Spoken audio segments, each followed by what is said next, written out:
You are watching Operation Ouroboros. This is a live intelligence briefing and a formal criminal referral directed explicitly to the United States Department of Justice and the Federal Bureau of Investigation.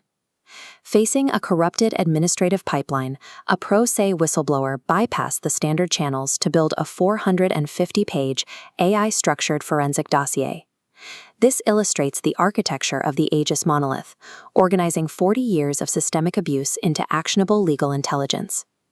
At the 7th tier, the system stops tracking raw trauma and begins converting the timeline into a strictly verified legal framework. This indictment clinically maps every statutory violation to a mathematical certainty, designed to trigger immediate prosecution. The dossier documents a transition away from unregulated asset rating and toward absolute mathematical accountability for every extracted asset. The architect of this transition is Arthur J. Martinez, operating as the fiduciary conservator and the chief security architect. His perimeter centers on a protected individual named Devin Muhlenhaupt, designated as the anchor. Devin is neurodivergent, living with a documented autism diagnosis. The Ouroboros syndicate and their institutional enablers did not view Devin's autism as a condition requiring state protection. They mapped it as a structural vulnerability. By explicitly targeting the weakest biological link in the household, the syndicate attempted to bypass the fiduciary conservator's protective perimeter. That deliberate weaponization of a medical vulnerability establishes clear malice aforethought. This is the master statutory ledger, mapping raw abuses to specific federal statutes. Vector 1 focuses on civil RICO violations, the unauthorized extraction of $250,000 from the Lucinda O. Hernandez Trust by Martha and Joe. To execute the theft, the actors engineered a procedural glitch. By actively denying the Spanish-speaking matriarch access to a translator, they created a deliberate language deprivation that bypassed the legal requirement for informed consent. The stolen California capital was immediately tracked through a paper handshake.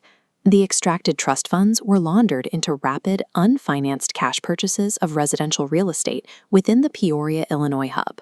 Moving stolen trust funds across state lines to purchase physical property elevates a familial dispute into a federally cognizable pattern of racketeering activity. Vector 3 tracks how the syndicate maintained control of their newly acquired Peoria real estate through calculated environmental duress. The kinetic enforcers in Illinois are identified as Target Alpha, Michael Ontiveros, and Target Beta, Kermit Lundeverde. Their enforcement tactics escalated from physical entrapment, planting a loaded methamphetamine pipe in an unlocked vehicle, to initiating malicious winter utility shutoffs, targeting the sanctuary's electricity and water. Title 18, U.S. Code, Section 1951, known as the Hobbs Act, explicitly criminalizes the use of fear, physical violence, and economic duress to extort victims. Weaponizing Midwestern winter housing insecurity against a protected medical passenger constitutes statutory extortion and psychological warfare. Vector 2 examines the complicit state-funded institutions designated to protect vulnerable populations. The primary institutional target is Phoenix Community Development Services, with explicit focus on the actions of executive management and caseworkers Heather Hackman and Molly Pilgrim. While the institution claims to provide comprehensive care, the physical reality of the Phoenix CDS properties includes unmitigated biohazards, raw basement flooding, and exposed electrical wiring forced upon the residents. Billing the federal government for emergency oversight and environmental stability, while actively refusing to provide those services, constitutes a long-con model of procurement fraud under the False Claims Act. Institutional fiduciaries operating under government grants are structurally profiting from the engineered systemic neglect of their own wards.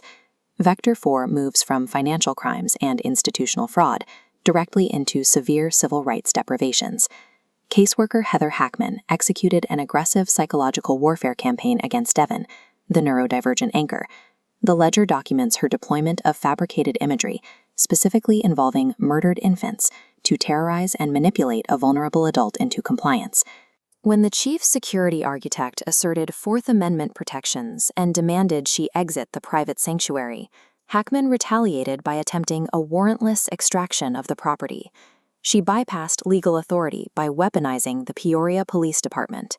Officers identified as Yackee and Butterfield acted as armed enforcement proxies to execute her private vendetta.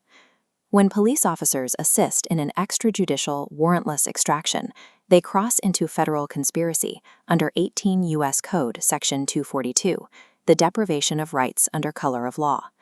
A critical failure emerges, the 1804 metadata decoupling. This diagram highlights the intersection between forged timestamps and actual physical locations. Cross-referencing DocuSign IP signatures against verified GPS logs proves the syndicate digitally signed documents while miles away from the devices. This physical impossibility creates a verifiable perjury snare, trapping the syndicate and the complicit state actors in their own fabricated reality.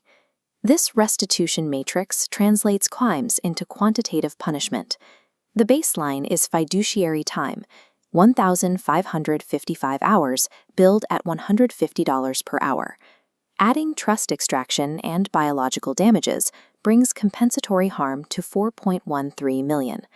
Federal law then triggers mandatory treble damages, tripling this penalty for punitive malice. This $17 million ledger is a statutory margin call on decades of fiduciary theft and institutional hubris.